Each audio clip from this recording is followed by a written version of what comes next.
Bismillahirrahmanirrahim. Assalamualaikum warahmatullahi wabarakatuh. Hello everyone, how are you today?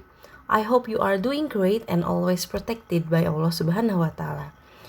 Okay everyone, for today we are going to discuss about making media for teaching English. So, I'm sure that you already know about the media. So, for today, we are going to recall your memory about the media and then relate it to how to make a media for teaching English. Okay, at the beginning, what is learning media? I'm sure that you already know about this. That learning media are tools or objects used in learning process with the intention of conveying learning message from source to recipient. Tentunya teman-teman tahu bahwa media itu adalah tools atau alat bantu untuk menyampaikan pembelajaran. And then learning media is very important for the success of teaching and learning process. Tentunya penting banget ya adanya media ini because the role of learning media is mainly to help deliver material to students. Karena peran dari media ini adalah untuk membantu menyampaikan materi kepada students kita. In this case, it can be seen that the level of quality of learning outcome is also influenced by the quality of learning media used. Tentunya kita sudah pada tahu bahwa capaian pembelajaran siswa itu ternyata dipengaruhi juga oleh media yang digunakan oleh teachers-nya. Well, next, the functions of learning media. Apa sih fungsinya learning media? The first is clarify the presentation of learning message. Nah, menjelaskan atau memperinci, membuat gimana caranya supaya se-clear mungkin pesan pembelajaran yang ingin kita sampaikan. Kemudian make the teaching and learning process more systematically. Tentunya dengan pakai media, tujuan kita ingin membuat pembelajaran lebih sistematis. And then making human experience from abstract to concrete. Ketika ada hal-hal yang abstrak, nah media ini membantu membuatnya lebih konkret. Kemudian provide stimulus and response to students to learn actively. Nah, media yang bagus itu akan membuat students lebih aktif. And then it can increase the learning motivation of students so as to improve learning achievement. Jadi tentunya media ini diharapkan dapat meningkatkan motivasi anak dan akhirnya mampu meningkatkan juga hasil pembelajaran dari siswanya juga. And then the sixth is overcoming limitation of space, time, and cost. Yang keenam itu adalah overcoming. Jadi ini mengatasi keterbatasannya atas tempat, waktu, biaya. Nah, dengan terbatasnya ketiga ini bisa diatasi dengan media yang kita gunakan. Well, there are various types of learning media. Ada beberapa types dari learning media. Mungkin kalian juga sudah tahu, kita bahasanya 5 saja. Yang pertama adalah printed media, seperti books, module, magazine. Nah, ini yang 2 dimensi ini biasa disebut printed media.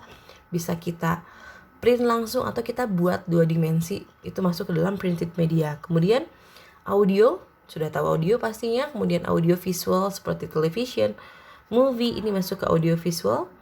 Kemudian interactive multimedia seperti games. Kemudian ada Android based application, sekarang sudah mulai banyak. And then realia. Nah, realia itu seperti plants, rock, trees. Ini sebetulnya anything's around, benda-benda di sekitar kita atau benda-benda yang kita buat menyerupai apa yang ada di sekitar kita, itu masuk ke realia. And then McConnell said that if the media fit, use it. So in selecting the media, the rationale for choosing media is very simple, whether the media can meet needs or achieve the goals or not. Jadi nih McConnell udah bilang nih, kalau misalnya medianya cocok, pakai aja. Ketika medianya sesuai, pakai aja. Intinya seperti itu. Tetapi the question is, what this measure of criteria fit are? Jadi kita harus tahu dulu. Mungkin mudah ya menyatakan kalau medianya cocok, pakai aja. Tetapi cara kita mengukur kecocokan atau ketidakcocokannya itu tidak mudah. Itu hal yang harus difikirkan. Karena setiap media pasti punya kelebihan dan kekurangannya masing-masing, yang tentunya setiap media disesuaikan dengan kondisi-kondisi atau kriteria tertentu yang akan kita bahas selanjutnya. Now, there are some criteria of learning media selection. The first is adjust the goal to be achieved. So, every learning process must have a goal to be achieved. Pastinya setiap learning process memiliki tujuan yang ingin dicapai. Therefore, tentunya, the presence of the media is required to support the achievement of that goal. Nah, makanya yang pertama, kriteria pertama adalah kita pastikan dulu bahwa media yang kita buat pasti akan bisa mencapai goals atau tujuan pembelajaran yang ingin kita capai. Nah, jangan sampai media yang kita buat itu justru deviate from the goal atau nggak sesuai, nggak membuat tujuan pembelajaran kita tercapai. Itu salah banget. Sorry. And then the second is practical, flexible, and durable. Practical tentunya praktis, fleksibel, mudah digunakan, fleksibel banget. Kemudian durable itu tahan lama atau awet. So the learning media chosen doesn't have to be expensive and is always technology based. Jadi learning media tuh nggak harus yang mahal, nggak harus selalu berbasis teknologi tinggi, nggak harus.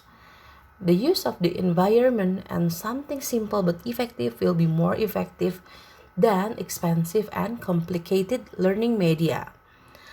So simple and easy to use, affordable and durable, and can be used continuously should be one of the main consideration in choosing learning media.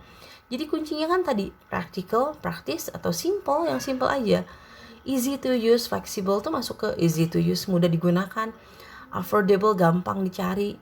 Kemudian durable, awet, can be used continuously, bisa sering-sering dipakai, itu penting banget. Jadi yang lebih bagusnya ya kita cari barang-barang di sekitar kita yang bisa digunakan. Kemudian easy to find. Nah, it is important to pay attention how easy the media can be obtained. Jadi ketika kita ada kerusakan di medianya, kita bisa cari penggantinya dengan mudah. And then the fourth, easy to access. Nah, ini kadang-kadang teman-teman suka lupa atau guru-guru suka lupa bikin media susah-susah, tapi ketika mau dipakai akhirnya menyulitkan. Nah, ini nggak boleh. The difficulty of accessing the media will prevent its user from being able to make a good use of existing media. Jadi faktanya media yang susah digunakan ya bikin susah juga dipahami. Jadi nggak bermanfaat juga akhirnya. And then the fifth, not so long in usage.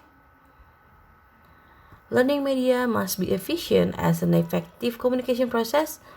And in this case, media use doesn't take a long time to prepare, because some ancient learning media can slow down the learning process because it takes a long time in terms of preparation. Kalau kita ingat-ingat dulu kalau bikin media tuh lama banget bikinnya, preparationnya aja lama banget. Nah, jangan sampai ketika kita mau ngajar kita terlalu lama nyiapin medianya. Makanya poin 5 ini, not too long in usage, itu lebih kepada mempersiapkan medianya. Jangan sampai kita udah mulai ngajar jam 7 nih, jam 7 kita baru nyiapin medianya. Nah, itu gak efektif juga, apalagi kalau nyiapin medianya lama. And then the sixth, the sustainability of learning media with student characteristic. Tentunya media yang kita buat harus sesuai dengan pola pikir siswa, usia perkembangan siswa, dan juga karakteristik siswanya, sehingga siswanya bisa mudah menerima media yang kita gunakan untuk menyampaikan materi kita. Kemudian suitable with the situation and environmental condition. Nah, ingat harus sesuai dengan situation and condition. You cannot use media that require electric power in the area where electricity is not available. Nah, jangan sampai kita bikin media, oh bagus banget medianya, ternyata medianya membutuhkan listrik sementara kita mengajar di tempat yang susah listrik. Nah, misalnya teman-teman yang lagi pada kampus mengajar mungkin mengalami ini, bikin media bagus-bagus nggak kepake akhirnya. Or you cannot use sophisticated media in rural school which incidentally lack knowledge of technology. Atau kita pakai media yang rumit sementara muridnya belum paham teknologi, itu juga akan menyulitkan gitu. Jadi kadang-kadang listrik udah ada, tapi pemahaman akan teknologinya yang kurang, tetap aja nggak bisa. In order for the learning media to be used properly, it must be adapted to the condition and situation of the learning being carried out. Jadi ingat, ketika kita mau pakai media, pastikan medianya memang sudah beradaptasi atau sudah disesuaikan dengan situasi dan kondisi lingkungan yang ada. Now, what is media that is commonly used in teaching English? Apa aja sih media yang biasa digunakan dalam belajar bahasa Inggris? Ini yang paling umum digunakan adalah pertama, picture card atau flashcard, pictorial komik bergambar, kemudian songs, lagu, English language application, aplikasi untuk pembelajaran bahasa Inggris, kemudian film in English. Nah, ini yang paling sering digunakan. Nanti kita bahas lebih lanjut di penugasan. So, as a conclusion, to get a good quality learning media so that it can have a significant influence in teaching and learning process, it is necessary to select and plan the use of good and appropriate learning media. The selection of the right learning media makes learning media effectively used. Jadi yang paling penting adalah kualitas dari media yang kita buat itu harus kita rencanakan dari awal. Jadi gimana caranya kita memilih, to select and plan, memilih dan juga merencanakan dengan baik media apa yang akan kita gunakan sehingga dapat digunakan dengan efektif. I think that's enough for the materials. Thank you for your attention. Any question? If you have a question, we can discuss about your question in the group. Thank you. Wassalamualaikum warahmatullahi wabarakatuh.